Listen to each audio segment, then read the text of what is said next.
All right, guys, so we're going to start because we have really important people here. We have incredible professionals that will be demoing, that will be doing real life, projects with you. We also have an incredible speaker today with us, a motivational speaker that's going to get you in the zone so we can move into this program really quick.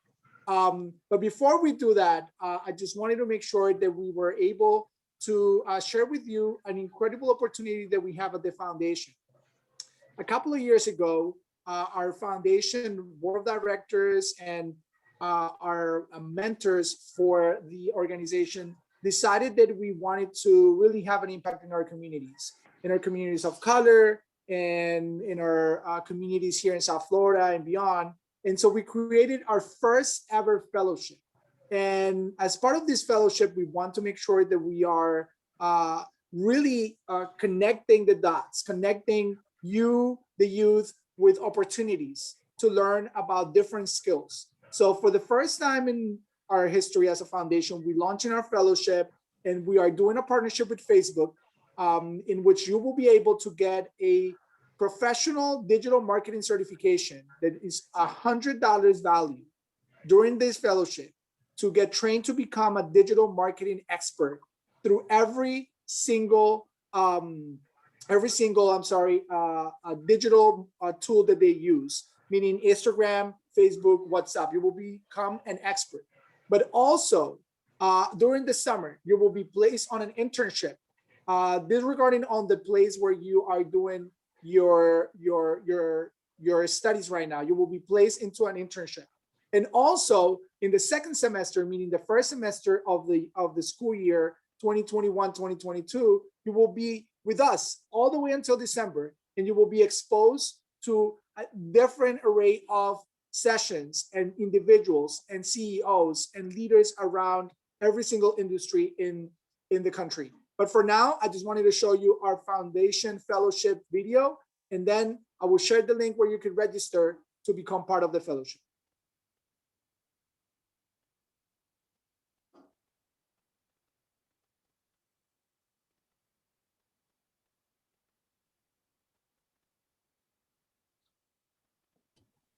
I can't hear that video. John, the video doesn't have any music. You're not sharing your sound.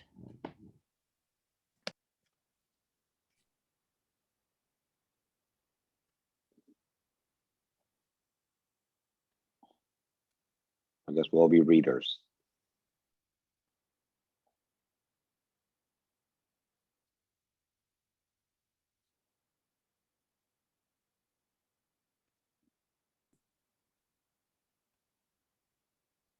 So they just told me you guys are not able to listen to the sound. Yeah, we're not able to hear it.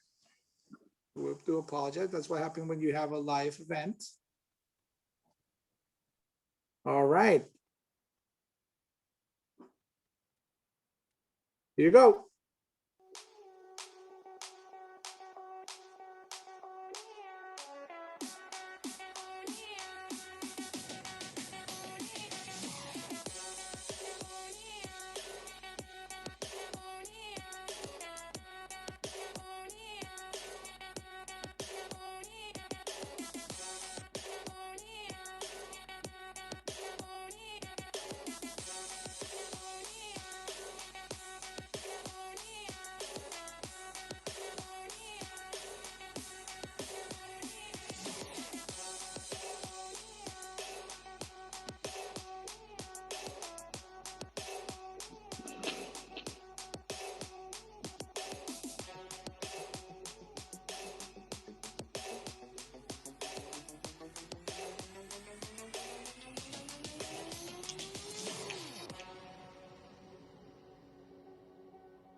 All right, everyone. And if you're a student or an adult and you want to learn more about the Foundation Fellowship, the only thing that you have to do right now is to open your camera on your phone, get close to this square code, and then it's going to scan you to our URL, which is ybfoundation.com/register. You only need to get your phone close to the screen with your camera open, and then it will take you to our registration page. The registration page is going to be shared through the length of this presentations. So just make sure that you are registering today. There's limited space for our fellowship this year. All right, but as I mentioned to all of you, we have a really special guest with us today. His name is Ronnie Rodriguez. I call him Ronnie. He is a dear friend of our foundation, an individual who is here to get you going for our event today. So without further ado, welcome, Ronnie. Take it from here. Hey everybody, good afternoon or nighttime, whatever you're from at this point in time. Like I said, Ronnie Rodriguez, that's my American name. I'm actually originally from Venezuela. Real name is Ronald Rodriguez. And as I got here, everything changed. Got here freshman year, high school. Didn't speak a word of English. It was pretty shocking. You know, moving into a new country, you have nothing. At this point, I'm an only child. So came here, freshman, get thrown into a ginormous high school, like it's pretty much every high school in America. And it's pretty much a survival of the fittest. It's like being thrown in a jungle, you know? And at least in your case, or most of you, you come into an actual place that everyone seems to at least communicate and understand each other. Imagine being the odd number that comes in and has no clue what's going on. And everything that I've done in my life, and I consider myself extremely blessed in the sense of I have self-motivation. I'm a #1 fan. I love myself. It's something that I thrive through this. I'm a father of 3 kids at this point in time. I'm 38 years old. I have an 11, a 10, and an 8-year-old. My main concern at this point in time is being able to help middle school and high school kids. I consider myself a storyteller much more than a motivator at this point in time. I love to spend time with people. I cannot have enough of learning from everyone who I meet. And so at this point, I want to be just very basic with you guys and pretty much tell you how simple life is and how difficult we make it, or we try to look at it. You know, life is extremely simple. It goes down to every great leader out there. If you take a look at them, they're great humans. And that is something that I focus, and I cannot tell you enough that everywhere I go, I'm the first person to open a door, say hi to people, because those little tiny details and those little, I'm gonna say it's the basics of being a good human are stuff that is just getting away from us. Right now, nobody's communicating. Pre-pandemic, nobody was communicating. Nobody says hi to you and looks at you in the eye. The handshake has been lost, especially now with the pandemic. Now it's elbows that we're using and like air high fives. So it is a scary situation. Nobody has been prepared for any of this. So what I want you guys to focus on is you guys have to be the best human you can possibly be, in the sense of right now, no one knows what's going on in this world. And the only thing that you can control is yourself. You cannot control anything of your surroundings, because at this point, if you listen to the news, you're gonna go crazy.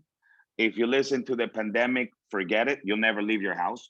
So all I'm gonna say is you guys need to honestly just sit there, and in the mornings before you actually even turn on your phone and figure it out, because today we're gonna be talking about this digital era that I believe is a huge piece in this present and future that we're having.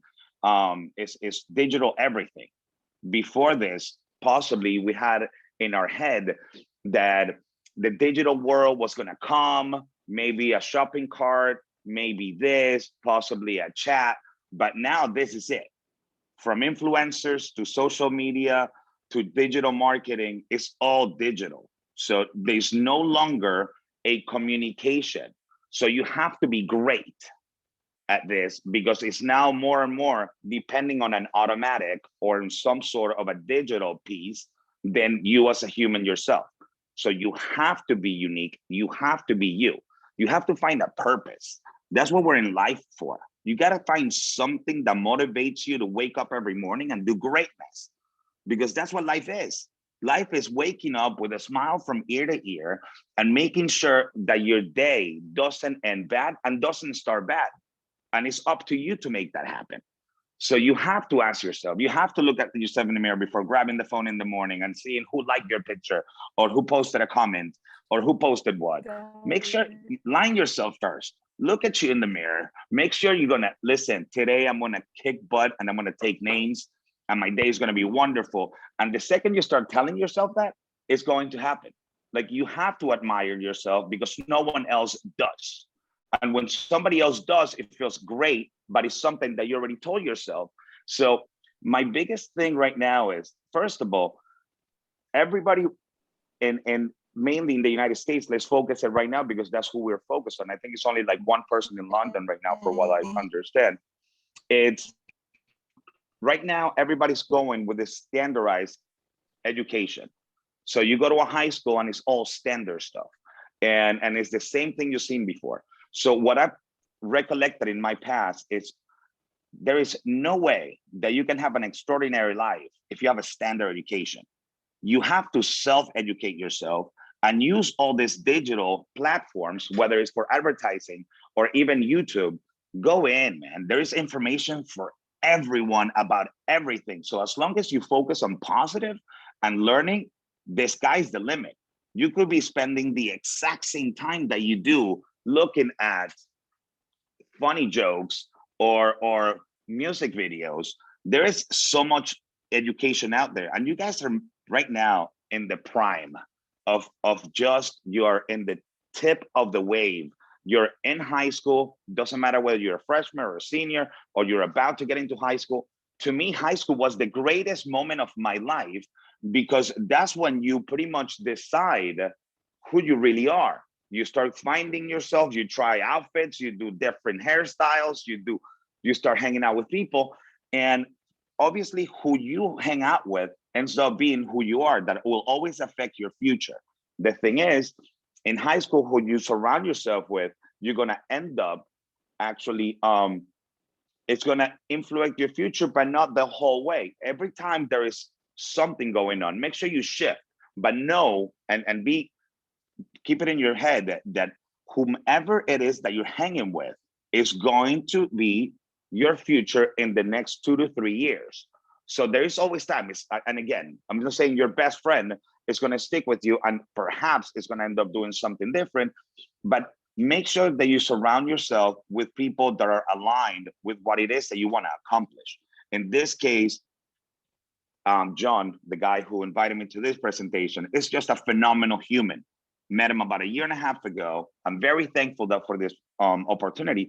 But the guy, the second I recognized who he was, I'm like, hey, I got to do something with this guy, because that's pretty much what it is. At the point, it's recognition. Life is very, very simple. You recognize what you want to do with your life, and there will be more people like you. And all you have to do is be prepared that the only thing you can control is yourself and yourself only. There is nothing else. As long as you control yourself and you have self-motivation, your happiness at the end of the day is going to happen from doing good stuff. So if you're a good human, you wake up in the morning and you have every day, just do a kind act somewhere, just out of the kindness of your heart. Just go out there and figure it out what it is that motivates you. But I promise you, every time you do something good, and there is something that you can't control, but it works, is the energy that you throw to this world. If you put in positive energy, next thing you're doing is receiving it. So it is very simple once you do the right things for the right things to happen to you. And this is something that you have to do. It's just the nature of the animal. We can't fool ourselves trying to not do the steps that you're supposed to and try to not maybe focus on, I'm going to do this because it's going to make me money, or it's going to make me gain this thing. Money, listen, money is something that a lot of people talk about. And if you focus on money, it just keeps fading away. Money's going to come if you do the right thing. If you focus on being good and doing the right thing, money comes. There will always be an opportunity or somebody telling you, let's do something. Going back to this particular presentation, It's just keeping in mind that everything is possible. There's nothing impossible on earth. Everything is possible. If you put your head and mind into this, you're a rock star, and you're the rock star of your own band, and you're the rock star of your own show, but you have to know it. It comes within yourself. Listen, at this point, everyone who I've seen that ends up making a difference is actually all these great leaders. What they have in common is they never stop learning. They always keep learning about whatever that might be, if it's a book or an audiobook or whatever that might be. And the second is that they have this constant that they never stop. These people work like ants, but make sure it's something that fulfills and something that you feel great about. So that way you actually, at the end of the day, is going to sleep happy. I take it out, it's that simple. If I'm happy, the rest comes and goes. Happiness to me is everything. The pursuit of happiness is what I do. And that's what I believe you guys should focus on. There's a lot going on, the influential side of this digital world that we're going to take a look at right now. But take a look at this piece and this workshop as possibly something that is going to influence your future and obviously your present, because it's a digital era and we have to learn about it, and we have to be awesome about everything that is going to happen, but be excited and never lose the human touch of things. Never stop being a good human, a good person. Listen, I love to be likable. I honestly, that's like a fight that I have with myself. If I'm not the most likable person in the room that I'm at, then I'm doing something wrong. Like, I want to make sure everyone feels great when they're around me. And that is something that I took a challenge, and I'll challenge you guys. I believe that, John, this is the amount of time I got today for you guys. I really thank you all for tuning in. This has been an amazing experience. I'm going to stick around and I'll be here. So enjoy the workshop. Awesome, Ronnie. Thank you so much for being here with us. And, we know that you also going to be joining us in some of the sessions for the fellowship in the future. So we're looking forward to that as well. If you, we cannot clap as we used to be in the rooms, but the way that we do in the chat is by typing an A. So if you are clapping, you type in an A on the chat.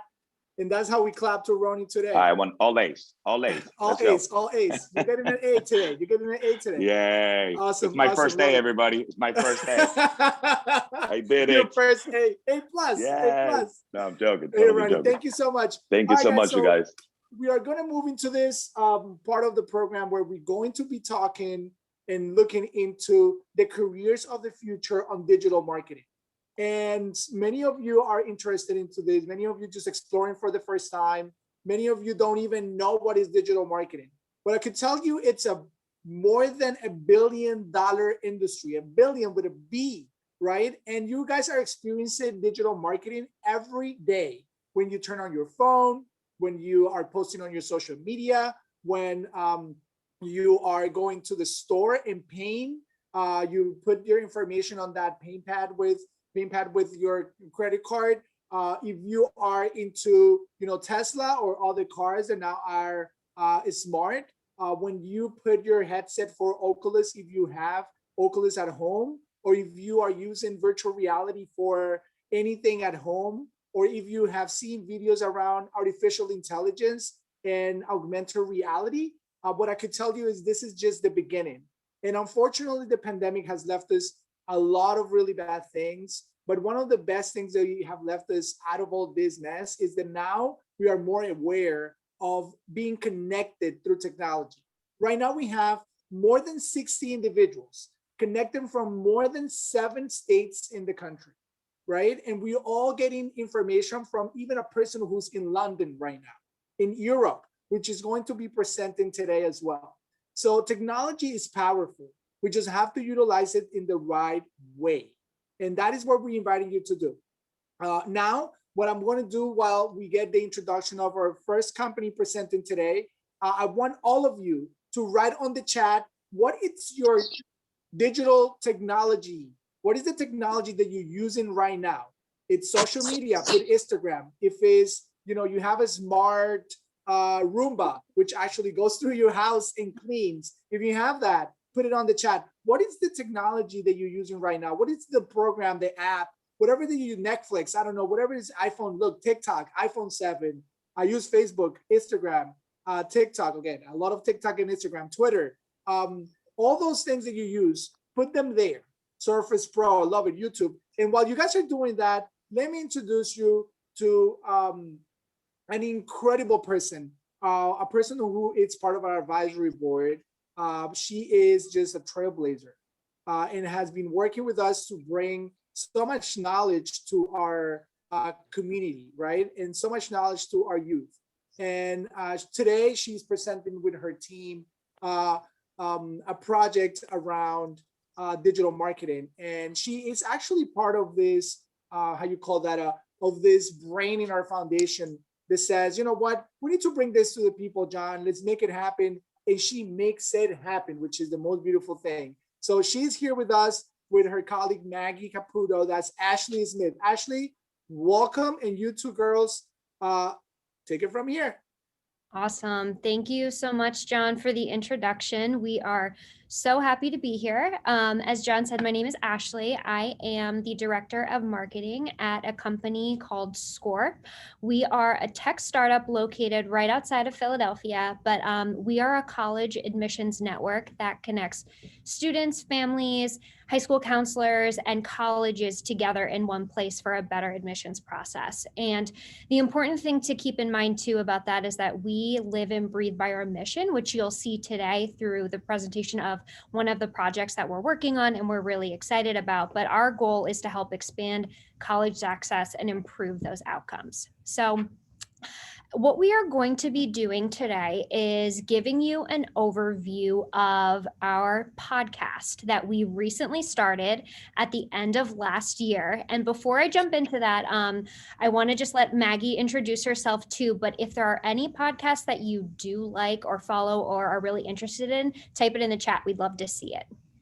Yeah, we'd love to hear what you guys are interested in. And hello, everyone. I'm so happy to be here today. My name is Maggie. I work on the marketing team with Ashley at Scoir, and I am responsible for managing and running all of our social media channels. And this year that has also led us to our podcast, which Ashley will start chatting with us about today. Yes. So the biggest thing that we want to communicate with you guys today is even if you don't love podcasts or you don't listen to them, what we want to do is, number one, show you how this went from Maggie's idea to one of our fastest growing channels at the company.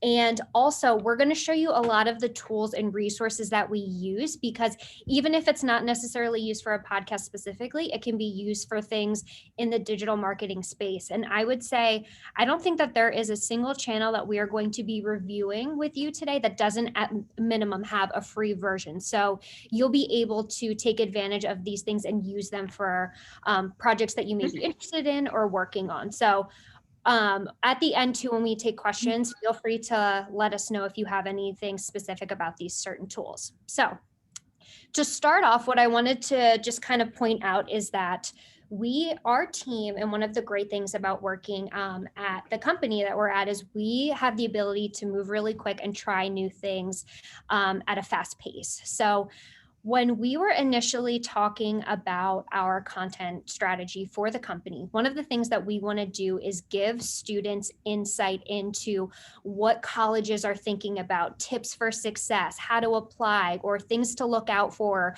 how you should start thinking about like what courses to take in high school that would lead to success in college and things of that nature. And we actually worked with another partner who's not necessarily on this call today, and we started a series of webinars. Now, we know that YouTube is a place that a lot of students go to look for content and information. So what we would do is we recorded a lot of these webinars and we posted them on our YouTube channel. And basically what ended up happening is Maggie came up to me one day and she's like, you know, this is great, but at the same time, it would be awesome if we turned this into a podcast, because the webinar itself was audio only. And we had like a background slide there, but we just felt that it wasn't necessarily the best place for that content to live. So I'm going to start sharing my screen. If you can't see it in a couple seconds, let me know in the chat, but I want to just give you an overview of what this started to look like. All right. So you'll see here, what we did was we recorded a bunch of different webinars with deans of admissions from colleges and universities across the country.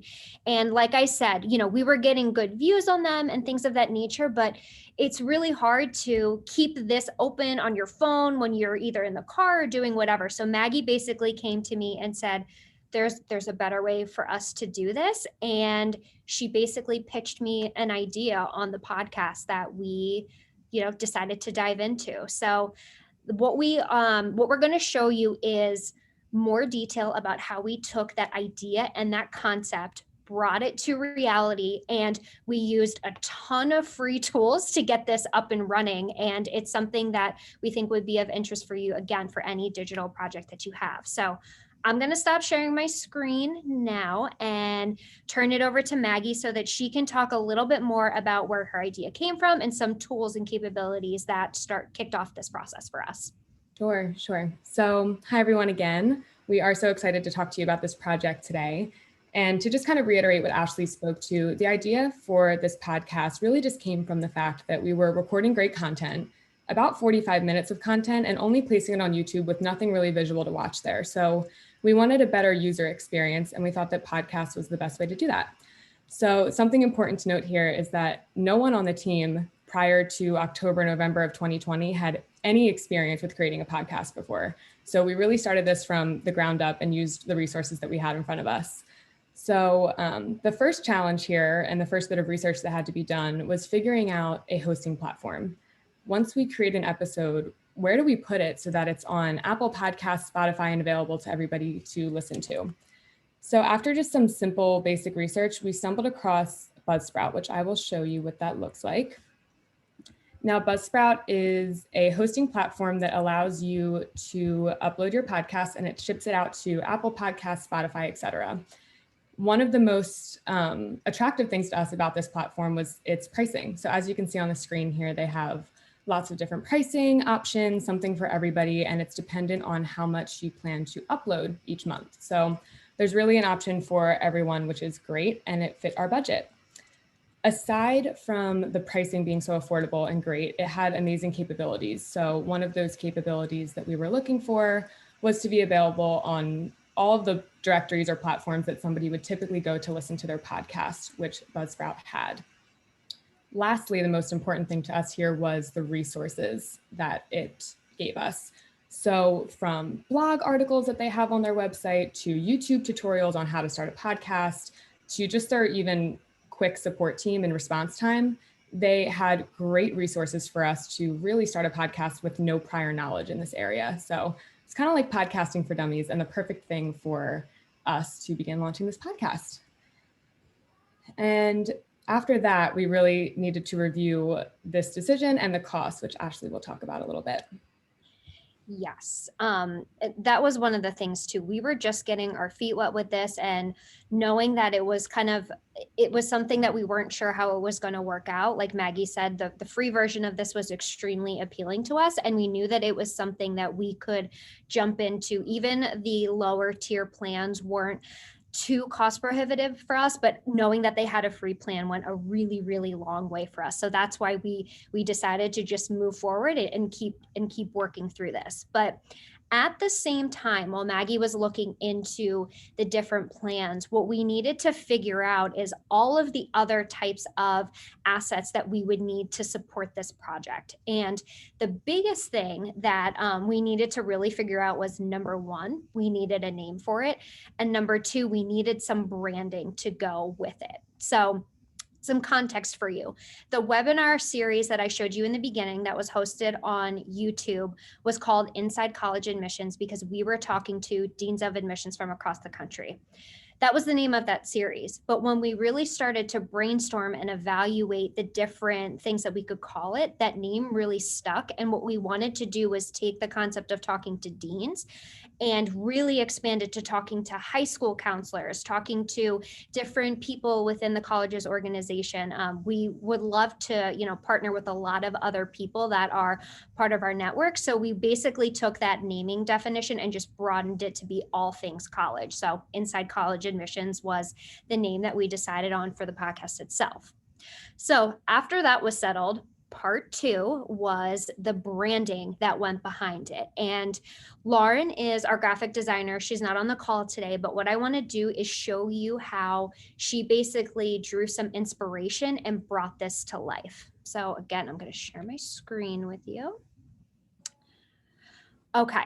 So starting us off, Lauren wanted to really get some inspiration for the podcast logo itself. So she sent this over to us, which made a lot of sense. Obviously, a podcast is all audio, so it was the sound waves that were coming through. So she took this concept and she started to think about how we could incorporate that into the Scoir brand. If you've been to our website, we have 2 versions of our logo, one that says the full name, which is Scoir, and then in the middle, that kind of shapes out some of the letters, is an infinity sign. So what she did was she took, again, this concept and she started to develop other concepts that we could use. So these 2 were different options that we were evaluating along the way. So it's incorporating the Scoir blue. This is our infinity logo, the sound waves coming through here. But ultimately, we've settled on this one here. This was the winning concept. And for those of you who are interested in the creative process, this is one of the more fun parts, in my opinion, that we go through. But I wanted to also show you some of the different tools that are out there in order for you to create some of these assets on your own. So our designer works within the Adobe suite, but a tool that we use all the time that you may have heard of is Canva. Canva is an amazing platform. There's absolutely a free version of this, and you can go in and basically start building creative assets. They have so many different templates that you can go from. So for example, if you hit create a design up here, you can search for something that you're thinking of, but let's just go with Instagram post as one of the options. It'll put the sizing dimensions in there for you. You can change the sizing dimensions. You can choose from different templates that you want to build off of. So we are huge fans of it because, we have one graphic designer on our team, but sometimes we need to create a lot of assets quickly at scale for like social media or for header images on the website or whatever it may be. So if you're looking to kind of start working on a creative project and Adobe Photoshop and all of those different things, they can be very expensive if you don't have access to them. Canva is an awesome place to start and get into the tool and see what you can build, because again, there's so many different templates that you can choose from. There's different little icons that you can build in, and you can give whatever it is a very polished look and feel. So one of the most popular things that you'll start to see is some of the templates from Instagram, which is why I brought it up here with you. But from there, you can build onto it with different elements. You can literally search any word, see what comes up, and all of these things will just start to populate within this design, and you can move them around and create different types of assets. So that's a quick overview of the design process that we went through. And it was really fun because then what we were able to do is take those different assets and start molding and putting together the missing components of the podcast. And Maggie's going to show you some of the other tools and the other things that we were working on at the same time as we were building out our logo. So Maggie, over to you. Yes, exactly. So the next kind of obstacle that we faced here, switching gears, was the challenge of launching and recording podcast episodes in a remote setting. We wanted to host conversations with people all across the country, and we weren't sure how we were going to do that. So our good friend Zoom, that we're all very familiar with, stepped in to help us here. So to date, we've hosted and recorded all of our podcast episodes through Zoom, which has worked out great for us so far. The audio quality has been pretty good, even without microphones, but there have been certain instances where the person that we're interviewing has the headphones that have the little microphone attached, which have made a huge difference. So it's been worked out pretty well for us so far. If you are interested in recording over Zoom for a podcast, there is one thing that I would mention you should change in your settings that has helped me tremendously on the editing side, which I will show you quickly. So this small change has made all the difference, and I'll show you where you can find it. If you're in your Zoom account and you go to your preferences at the top here, on the left-hand side, you'll see a tab that says recording. You want to click on that and you want to make sure that record a separate audio file for each participant is checked. This is extremely important in the editing process, and I'll explain why in just a minute. But the next little challenge that we faced was figuring out the software that we were going to use to edit these podcast episodes. So in any recording or any conversation, there may be interruptions, someone may stumble and want to restart their thought, or we may just want to trim down the podcast episode in general. So it's really important to have a software that is easy to use and easy for you to work with. So a software called DaVinci Resolve was actually recommended to me. So I will show you their website and where to find them. Now, this is a professional editing software that has many capabilities, including video editing, special effects, etc. We only needed it for the audio editing, which has worked great for us so far. And the other pro here is that it is free. There's an amazing free version. They also have a paid version, but the free version has done everything that we've needed it to do and more so far. So that's been wonderful. And right now I will show you what an edited project looks like. So from the start here, this is what the beginning of a project will look like once you import your audio files into DaVinci Resolve. So as I mentioned earlier, we changed our Zoom setting to record separate audio files for each participant, and that's what you're seeing here. What that really does is at the end of a recording, rather than saving one file that has everyone's audio recording in one, it saves a separate audio file for each person. This makes it easier to edit on the back end. For example, let's say Ashley was speaking here in this top track, and down here, Megan's phone goes off. We want to be able to take out that sound without having to cut out Ashley's conversation. So what we can do is just make quick cuts and edits here and just delete that one little part. That way we can still salvage what Ashley was talking about without interrupting her and taking out the background noise. So this process can be a little bit tedious. It can take a little bit of a long time. I've definitely had to learn how to time manage when editing all these projects, especially if you're recording long recordings at a time. But this is what it'll look like after you're finished editing. So as you can see here, we've taken out a lot of background noises, excess sounds, and just trimmed down the conversation a little bit, and it ends up looking like this. But when you're listening to it on the podcast, it just sounds smooth and it flows very nicely. And the last piece here in editing is music. So you can see on this third track down here, we have a little bit of intro music and outro music. So this was something that we had to figure out how to find on a budget. And just by a simple Google search, we came across a website called Audio Jungle, which I will show you. And this is just a really cool website. It has tons of tracks to choose from, and it's royalty-free music. So once we were able to find the track that we wanted to use, the next challenge was just picking out the right license. So we talked to somebody else on the team that has a little bit of experience with picking out licenses. And with the track that we needed and the license that we needed to use for our purposes, it was only $5, which was great. So now that we figured out how to record, edit, and add in our audio, it was time to launch, which Ashley will talk about.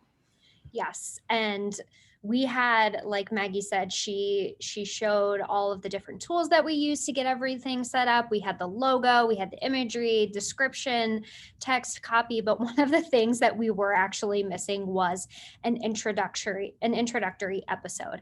And the reason why this was so important is because when you go to submit a podcast to the directories through whatever platform you're using, in our case it was Buzzsprout, you have to basically get it approved. So Maggie asked me if I would be willing to record just like a very quick overview of what the podcast was going to be about so that she could collect all of the assets for our first episode and submit them for it to be approved. And, we, at this point, we weren't using microphones or any like special type of technology to help support it. So what I did under the advice of Maggie here was I took my iPhone, I went in my closet, I closed the door, and I spoke very naturally into my phone to get a clear recording. The thing that you want to keep in mind when you're doing something like that is it's good to be in like a carpeted space that's not like very big and open because the sound can start to echo. So we were able to record our first episode, and I did it all simply through talking into my my iPhone. And there's the voice app was what I used for that. So send it over to Maggie and she submitted it. And the important thing to note again is that it's really important to plan ahead, because again, it could take a couple weeks for that to actually get approved, so that once you're ready to start pushing out your other episodes, you want to make sure that you have that done so that you can continue to publish things from there.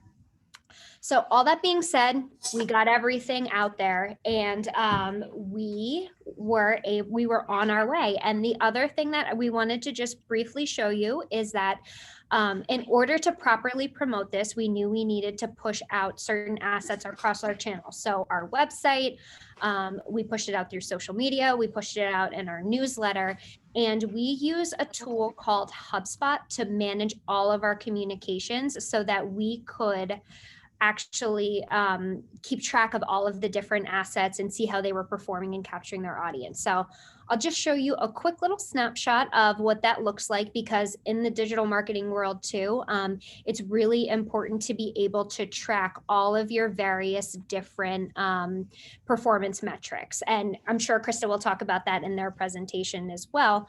But in the HubSpot case, we are able to see collectively all assets that we were using to promote the podcast. So our blog post, social media content, we have a landing page. This is traffic. This isn't necessarily relevant because we're pushing to the different apps. So this was more about just certain things in the preview. But what I will show you here is the landing page that we created inside College Admissions, where it hosts all of our episodes. Obviously, you know, we want you to go to the directories within the certain apps themselves, but this is also just another place that you can use to promote your content to get people interested. So that is, in a nutshell, what we did to really kick off this project and get it out there into the public. And one of the things that the last thing I think Maggie's going to touch on is just some of the performance metrics that we have been looking at along the way to see how many people are listening and where they're listening from. So Maggie, if you want to briefly show us the performance, and then be good. Cool. Sorry, I was muted. So going back into Buzzsprout here, you can see our performance metrics, which they have fabulous metrics, but keep in mind, you can also go to look at your stats from Apple Podcasts, Spotify Podcasts, Google, et cetera, as well. They all have separate metrics, but here you can see that we launched our podcast in November of 2020. And since then we've had just under 1,900 downloads since published. So this essentially means listens. We're really excited about this. And if you scroll down, you can hit more download stats. You can see our top episodes. You can see where people are listening from, the types of devices that they're using, et cetera.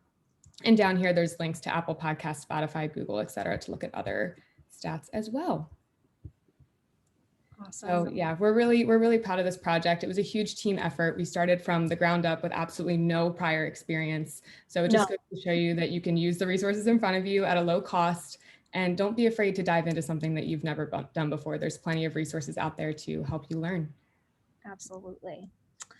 So now I think John, we'll kick it back over to John, who's going to introduce one of the second projects. And I believe Paola's going to kick us off from Launchmetrics, unless John, you want to cut me off and say something else first? No, I just wanted to hear, can we hear a piece? Yes, let's hear a piece of the podcast. Can we do that? Sure. Let me. Yeah, absolutely. Quickly.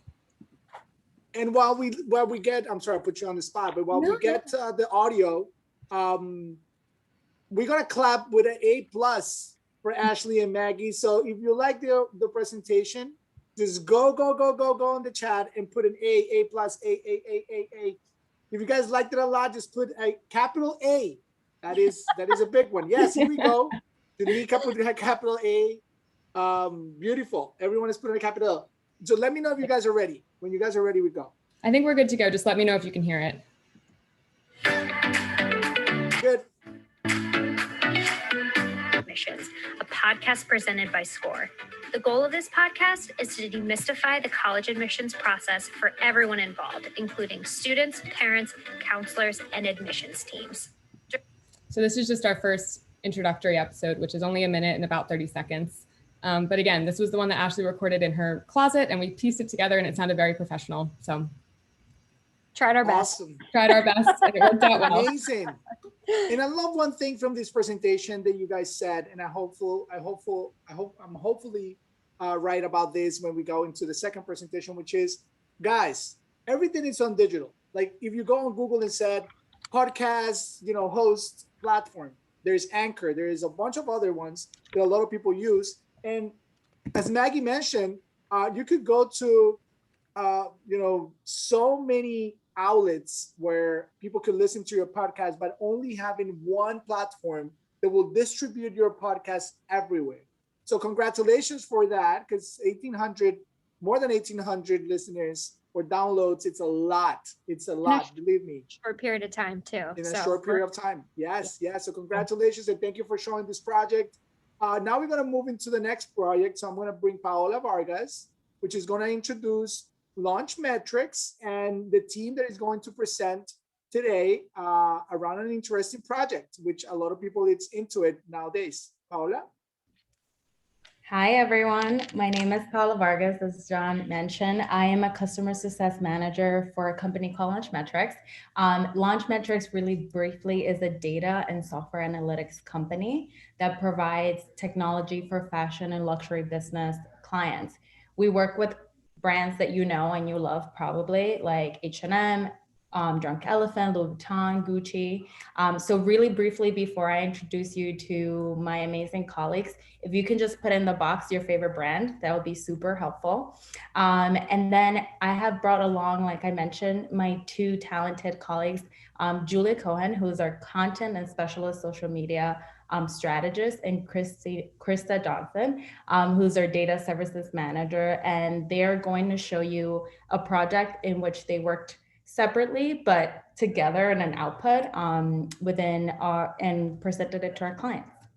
So with that said, let me share my screen and you guys let me know when you can see it.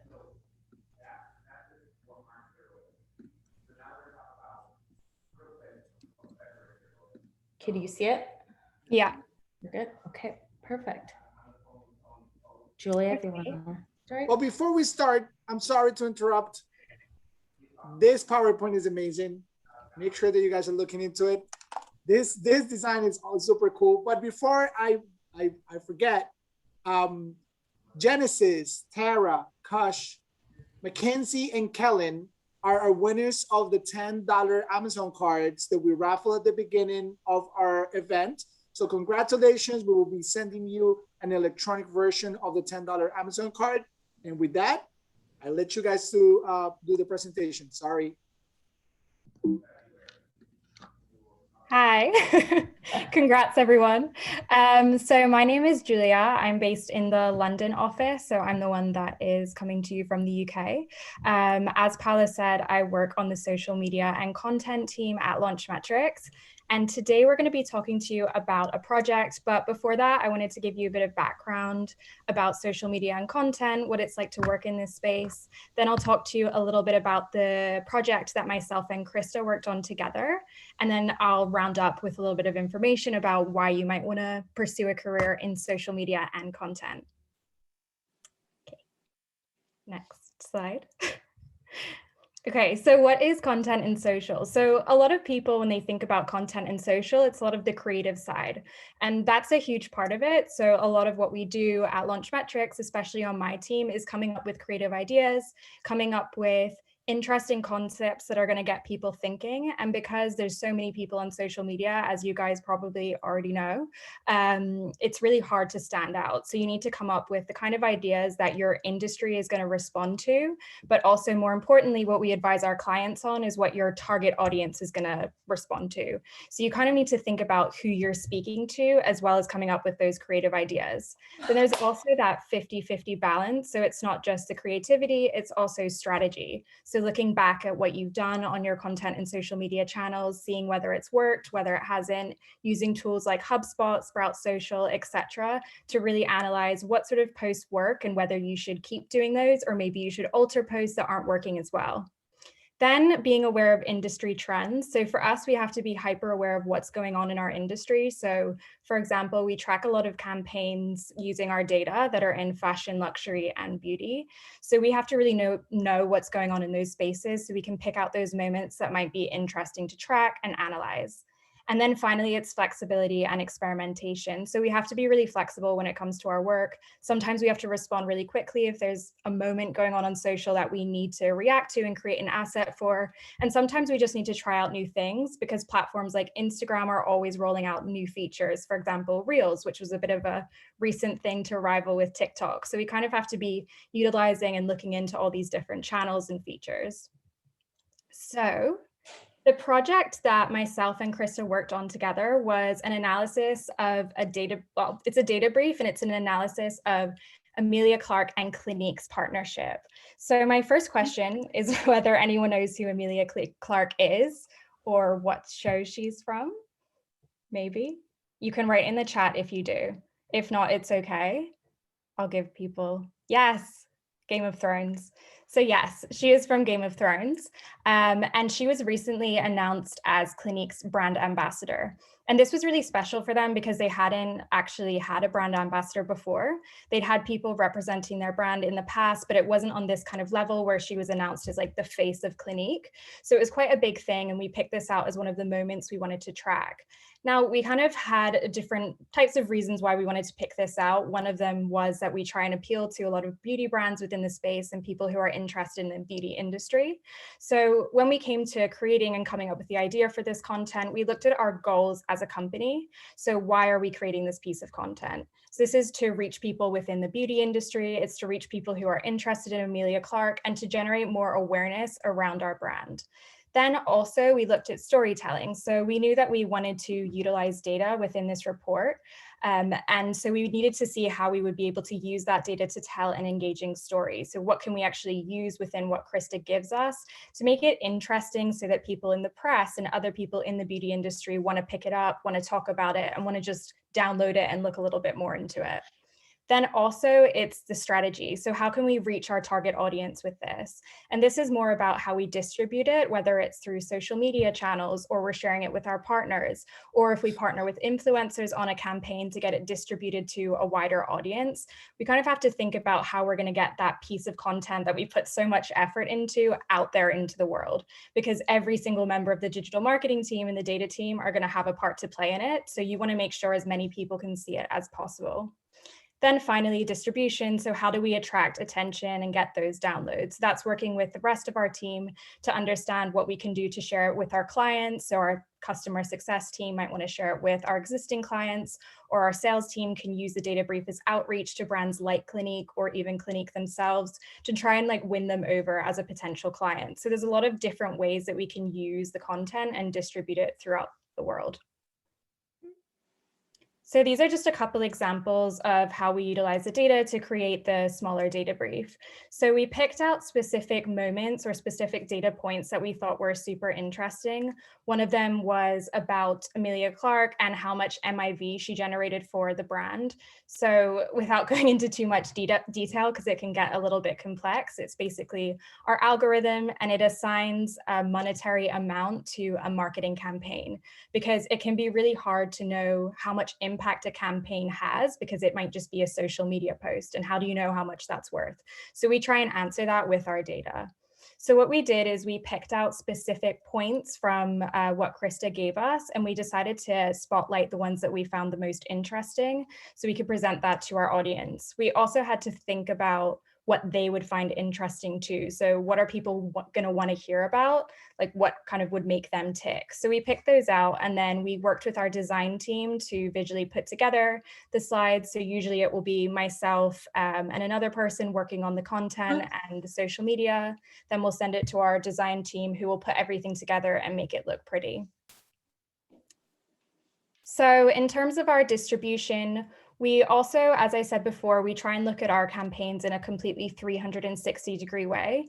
So obviously we want to look at our social media channels and distributing there, but also we want to reach out to our press partners, because obviously if we can get it into Vogue or Harper's Bazaar or someone like that, a big publication, it means that a lot more people are going to be able to see our data and see the content that we worked on.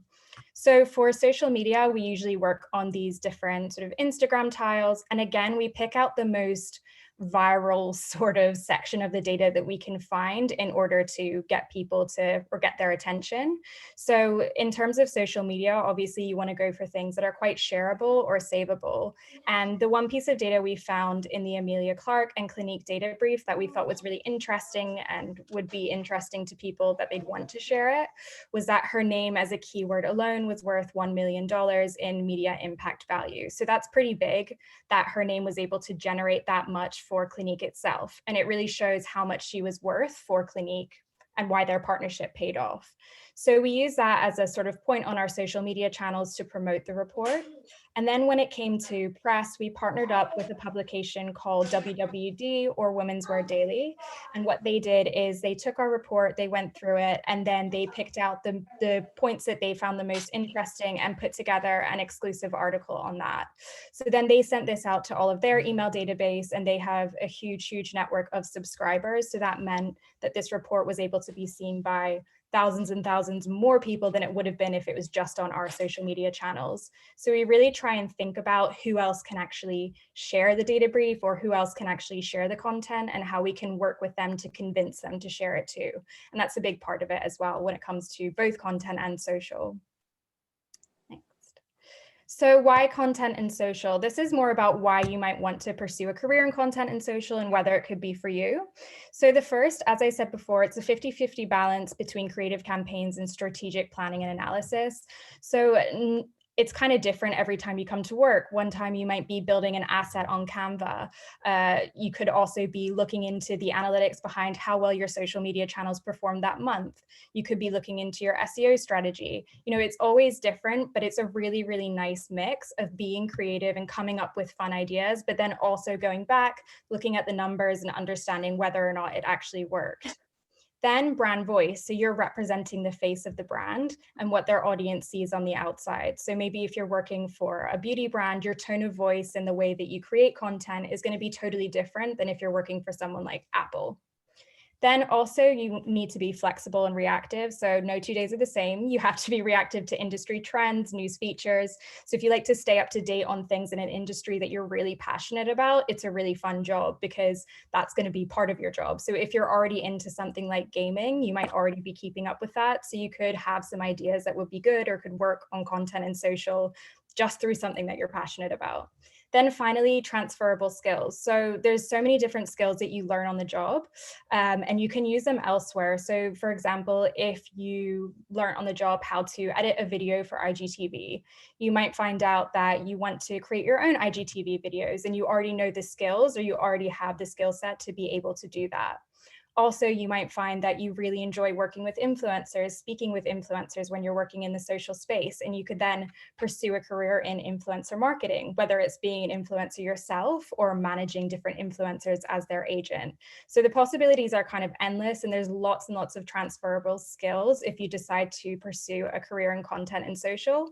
And that's one of the reasons that I love it so much. So hopefully this has helped inspire some of you. And Krista's gonna chat more about the report that we worked on together from a data perspective. Hello. Yeah, so I want to talk about the data side of this project.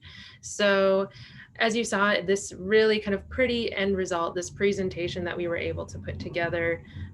I, meanwhile, am on the back end of that, kind of going through all of the data. It's really a big emerging kind of field, all different brands, whether it's different brands or different fields, fashion, luxury, and beauty, or again, like gaming, like Julia said. Really, you can find any niche, and they're going to have this need to find people who are analyzing data. So it's a really interesting field to be a part of, and we can talk to you a little more about how we use that in our data brief together. So before we go into what went into it personally, I thought that I would give you a little background as to how I got into data, just because I think that it really rounds the picture out of why we do what we do. So personally, I started out working in fashion PR. So that's just really working with brands, trying to get the brand out there, trying to get those really cool stories in magazines. And then I decided this is not for me. And then I went more into the marketing side of things and slowly into analytics, and noticed how analytics started to be really, really huge within the industry. So this is where I was able to combine both of my passions, having worked in the fashion industry before, and then having also kind of this more analytical background of working within marketing and analytics, and being able to combine them to what we do today, which is analyzing fashion, luxury, and beauty brands based off of media value. So as you heard her say, MIV, which is our media impact value, we're measuring those placements in the magazines and saying, how much is this worth, and telling brands kind of how much all of these different placements are worth to them. So it's really, really valuable to different marketing teams. So what we do is give a brand a holistic kind of value, which is in a dollar amount, and say your brand is really worth this much, not only based on sales or revenue, but then we're also taking into account you're a name brand. That's really important. That's really interesting to people. So we want to be able to put kind of a dollar amount on that word of mouth, on that name brand value. So that's really kind of what we're doing here. So not only is brand value really important for what we do, but then I go into the analysis and measurement. So of course we can just hand you a bunch of numbers and you may say, oh, that seems interesting, but what's really the story there? So that's what I'm here for. I do the analysis and say, here's the real story behind the numbers. Sure, you generated more value on Instagram, but why is that interesting? So it's all about kind of going behind the numbers and trying to find the different trends. And then something that we also do a lot at our company is benchmarking. This is really looking at how much did I make, but also how much did my competitors make? So this is something that I think is really, again, kind of emerging within different marketing fields, whether it's digital marketing or traditional marketing, is comparing yourself to other brands and their efforts.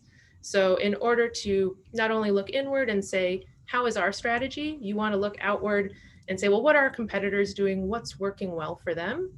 And then maybe learn from that before you make mistakes or have great successes yourself. Okay, so as we go into this project, can anyone guess, I have a question, can anyone guess which social media platform Emilia Clarke's generated the most value on? So which one was the most popular out of all the social media apps? That's exactly Instagram. Yeah, everybody knows Instagram is the way to go. So Instagram was definitely the most popular. When she posted about it on her Instagram, it blew up that she was going to be this Clinique Global Ambassador. So really, we kind of saw this announcement, and then the marketing team comes to my team, which is the data team. And then they say, this is going to be really interesting. Can we crawl every single mention, every time this kind of ambassadorship is mentioned, whether it's online or if it's mentioned on social media, we're going to gather all of that data, all of those mentions, and then we're going to start to say, okay, well, how much is all of this worth? Now we've collected all of this information. What is this worth, and what does it mean for the brand? So then we go into the analysis. So what's interesting here? So again, you got to see the end piece. So you got to see kind of how we were marketing the piece, that it was, you know, Emilia Clarke as a name, as a keyword, was worth 1 million in our media impact value. So that's a really cool way to explain her huge impact on the brand. Was that without her, without this campaign, they wouldn't have generated that 1 million in MIV. So really interesting to kind of find these things, and honestly seeing that as like a headline is something really cool that I was able to find within the data and go to the marketing team and say, hey, isn't this a really cool kind of fact that we can find that just her name generates 1 million? And then they're able to use that within their different marketing or their kind of analysis that they're able to share with all of the media. Then we go into researching further. So again, we have to go beyond those really great headlines, right? We have to give them a little bit more information. So again, that's always kind of going into the different data, checking out, you know, again, if Instagram worked the best, can we get the engagement behind all of the different Instagram posts? Was it because there was just more of the posts on Instagram? Or was it because people were really engaging with it there? Why was it so popular? So those are kind of the facts that you would look further into the data and try and get answers for people. Because if we went to Clinique and just said, well, she's worth 1 million, they would say, well, we know that, we hired her, we love working with her, but tell us more. So we always want to make sure that we're digging deeper and deeper to find more facts for them. Okay, and then as you saw the final product, so I get to provide basically what is an Excel spreadsheet, none of the big creative piece, to our marketing team. And then we get to meet and say, here's all the interesting facts I find, and kind of talk about that key messaging. So they really get to bring it to life. And it's so cool to see something that you kind of went through, found yourself, all of these really great kind of bits and pieces of information that you were able to pull together and analyze. And then it's a big splashy headline. So really, really fun to see that as a final product mixed along with our great marketing kind of team and all of the messaging that they're able to put together.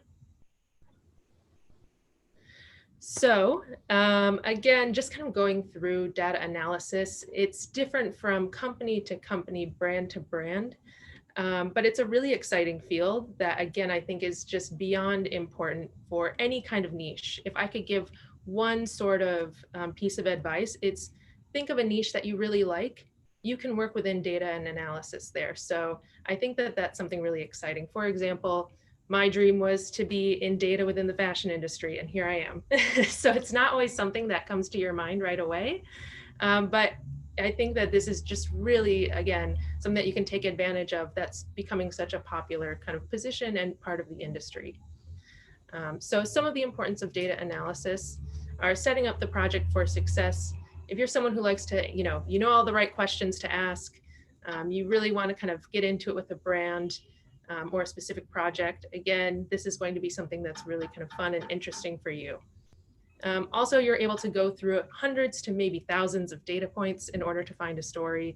So there's a lot to go through. So multitasking is always a big plus, being able to look at a lot of different things, maybe piece things together, kind of like a puzzle.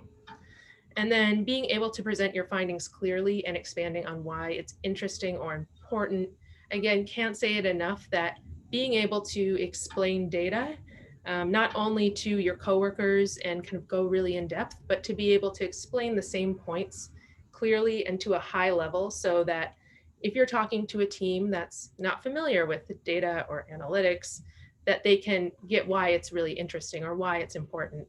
So I think that that's always, if you really like, maybe presenting or you're really good with kind of giving overall higher story of what you're doing, being able to analyze data and then do that is such a great extra skill to have.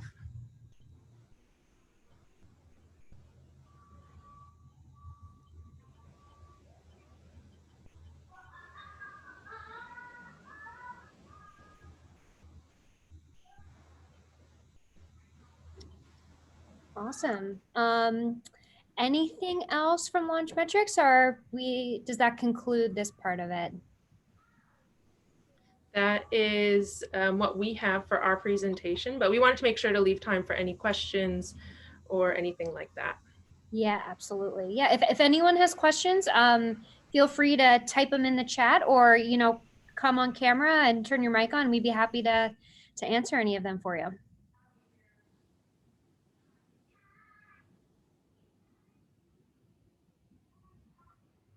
None? Nothing? I have a couple questions that I know that the students are probably wondering, but too scared to kind of ask us, which is that specifically, this is a lot of information that has really developed, and the platforms and the technology has really evolved tremendously, and communication has really shifted because of it, right? Because of the way that we process information. And so it's interesting that you're using data to like come up with these much larger strategies, but I'm curious to know, is that data connected? How do you evaluate information that is not words, for example, like all of these different emojis and different ways that our people are interacting? So how does that determined within the algorithm itself? Yeah, that's a great question. I know that a lot of time companies ask for sentiment analysis, which what that really means is this a positive or negative comment? So I think what's funny is there's a lot of conversations around what emojis are positive or negative and how can you skew those different comments. So I think that that's a really popular, and again, kind of more trending of a lot of companies asking, yeah, okay, we got news, that's great, but is it good or bad news? So how do we tell the story that way as well? So we're not only looking at how much press they generated, but was it good or bad press? Because there's plenty of bad press out there. Yeah, absolutely. And I just had one more question, which is that how do you, I think, translate not only the emojis or the ways that like the target demographic, because of COVID and the pandemic, it seems like luxury has shifted and it's now a needs-based economy. So all of these companies really need to adapt to the financial, like there, you can't really be spending all of the money that you were beforehand. So the larger amount of people, the public, is now here within the United States of America, and they're the public sector that can't, pay for these things. How do you adapt to the pandemic? How has fashion and luxury, do you have to get more niche? How do you adapt to these things, basically? I'll go, but if anybody else wants to, Julia, if you want to chime in at all. For us, we feel like it's really pushed us ahead 3 to 5 years. We were kind of headed this way anyway, but with the pandemic, I mean, it's pushed things digital, fashion shows are digital. So, that's more online. It's all about streaming. Not only that, but it's really pushing to making things available now. Mostly, and again, I'm in New York City, as you can tell. So anybody who hears that or is familiar with the city, lovely sounds. So what I would say is also pushing through new apps as well. It's also, if I could add to that, a lot of clients now, especially because luxury tends to be something that's a commodity and it's not necessary with the pandemic, I think force a lot of brands to look at how they can make their product more affordable. And like Krista said, digitalize whatever that they were doing operationally to make, like, designers sometimes were still sketching and now they're forced to find like an online venue to kind of do that and recreate that so they can share with their colleagues. And then the last part is beauty. Like, a lot of beauty companies have become so much more famous, or just face products and things like that, and like leisure wear have become really big because people are at home and they're trying to, relax and do a little face mask.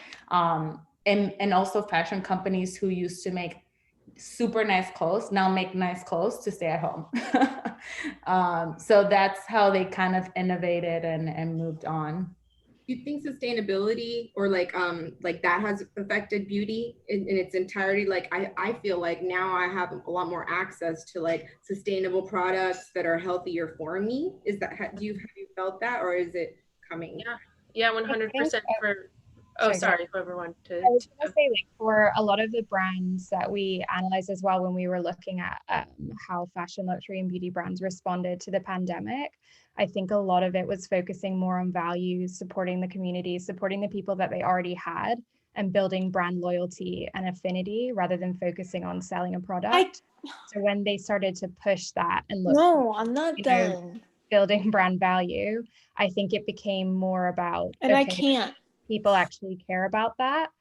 And I think from that as well, it's forced brands to think about other aspects, not just supporting people during the pandemic, but also people are starting to say, okay, actually, we want to shop from a responsible brand. We want to shop from a brand that's supporting us or is aligned with our values or has a similar identity to us.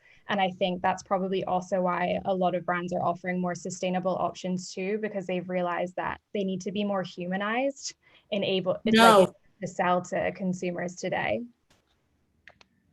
Awesome, thank you. I just want to add one thing to that because I completely agree with all these ladies and I have no business commenting on their industry. But what I would say is that something to keep in mind too, just from the digital marketing space is, as they mentioned, making those connections with audiences and not always necessarily pushing the product per se, but more the mission and the story and all of those other elements is super important, because if you're thinking about trying to capture somebody's attention on a digital channel, from the marketing side, you have to see that you are also competing with an entertainment space and areas where people are going to for a lot of other reasons. So what kind of content can you put out there to truly connect with your audience, engage them, and provide that entertainment value as well? Thank you. Yeah, and I will say, you know, what performs really well for brands, whenever I analyze them, are memes.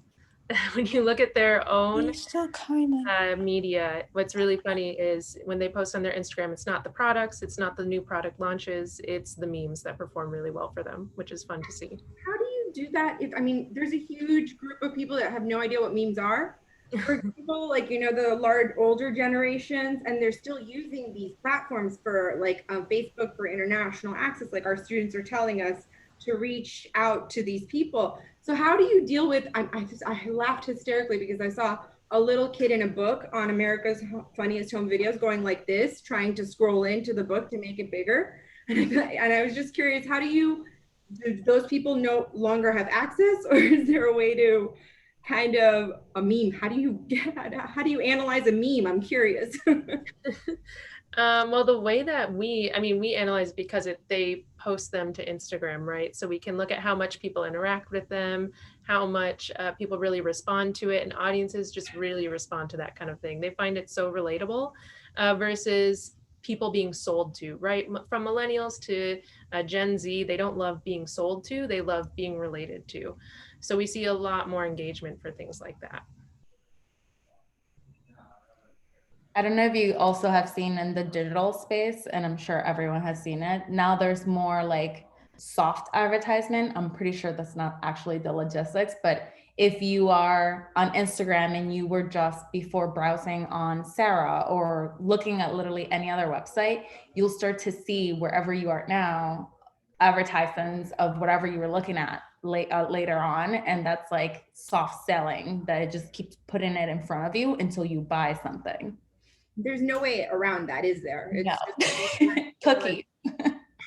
I was just curious. You can on your phone, right? Because there are different ways that we're accessing content too, which is a whole other world. Like streaming now exists and it's replaced cable. So how do you keep up with all of this? You have awesome people like Krista who are helping you figure out what those behavioral patterns are. That's why data is so critical in the marketing industry. So we're so grateful to people like her in her role. Exactly. I try. Awesome. So ladies, I had a question. What is the range of salaries for the positions in your various companies? Just so students have an idea what to aspire to, etc. Sure. So I can take it from the tech side of things. Coming in an entry level role in a digital marketing space, especially with the type of industry we work in, I would say, and keep in mind too, that salaries change from region to region, state and city and things like that. But you're looking at somewhere starting at around 40,000, could be plus or minus a little bit. And it also depends on your role, but I would say 40 to 45 is a good base metric to consider when looking at a digital marketing role. Yeah, and I'll go first, since also if Julia would like to give us that in pounds, if anyone's interested, because she's in London. But no, that's exactly, I would say, entry level around. I mean, I'm in New York City, and then if you go into specialized data, I would say you can expect slightly higher, just because it does take a little bit more. It's a little more kind of math minded and specialized. So I would say starting, you can probably expect more like 55, around that area. Again, it does have a little bit of extra schooling. I'm not by that you mean like any extra masters or something crazy like that. I went to a general assembly. I don't know if you're familiar with that, but you can take it online. I took it while I was working in a different job to become a data scientist, is technically what the term is. So you can go through programs like that. They're really helpful. You can learn all of these skills and then market yourself out there with these skills, and either transfer jobs or maybe just get what you needed on top of the education you've already received. You don't need to go and get any sort of specialized degree. I work in this industry as someone who just went out and learned the skills. So you're able to do that as well. Mm-hmm. So I have a question about press. I remember you mentioning how like press was like a very good I don't know, a way to like boost sales or whatnot. What happens when like an influencer or brand has some controversy? Had some controversy, and how does it affect their sales, or like the I guess like the like the brand value, and how they recover from it? Yeah, so we definitely find when some ambassadors get into some controversy, or maybe they quit suddenly and it becomes a big news item. We can find that information very quickly through the data. The data will start to spike that the brand is being mentioned a lot. And I think really depending on what the news is, it helps them react to it right away, whether it's their own brand, or it helps them also know, again, think about that, learning from your competitors. You can figure out, oh, my competitor had something, really crazy happen, and I don't want that to happen to us. We have to make sure that like we're always being mindful, and that way you can learn from competitors as well.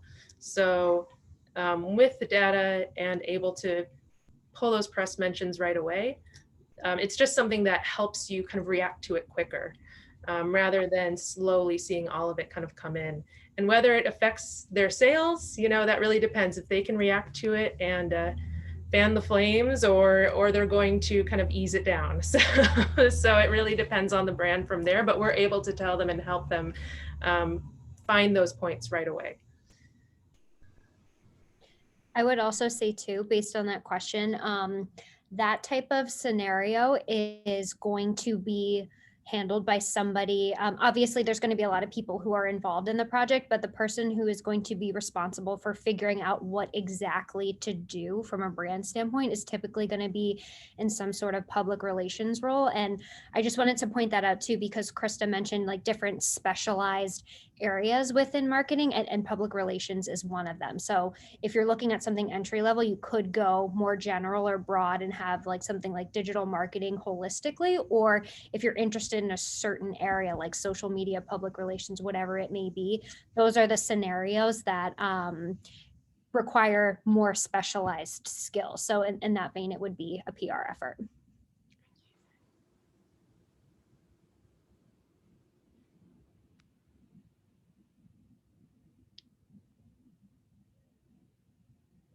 Great. If there are no other questions, I think that will conclude our event for today. If anything else pops up that you're curious about, please feel free to reach out to us afterward. And just want to put a quick note out there too, just a reminder, if you're interested in the fellowship program, it's a really great opportunity to get some exposure to through Facebook. And if you're thinking, oh, Facebook isn't a channel I'm interested in, as John said, Instagram is also included in that program. So we want to just say thank you so much for joining us today. We hope that you found it valuable, and we hope to see you at events in the future. So thank you all. We appreciate it. Thank you guys for coming. Thank you all so much. Nice meeting you. Bye. Have a great day. You too. Bye. Bye-bye. Bye.